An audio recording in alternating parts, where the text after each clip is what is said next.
Hoi Doris, einmal Karte bist du gut. Vielen Dank. Zeig. Ein richtiges Feinschmecker-Menü, Doris. Dann nehme ich gerne einmal zur Vorspeise 300 Milliliter vom Haudegen und Hauptgang wie immer McChrystal. Danke dir.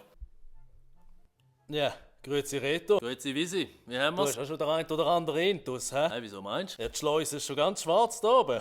Recht hast, aber schweigen sollst. Weißt du was, Reto? Jetzt nehmen wir zwei noch ein Dessert miteinander. Doris, Karte bitte nochmal. Also komm noch Für eine. mich gerne Preise vom Schneeberg da, hä? Und nicht sperren. Und mir bringst du da ein bisschen gut Doris Nedelweiss, ich muss noch heimfahren. Hast du noch ein Versli? Ein Huhn, das fraß, man glaubt es kaum, die Blätter von einem Gummibaum. Dann ging es in den Hühnerstall und legte einen Gummiball. Preis. Im Wald, da rauscht ein Wasserfall, rauscht es nicht mehr, ist das Wasser all.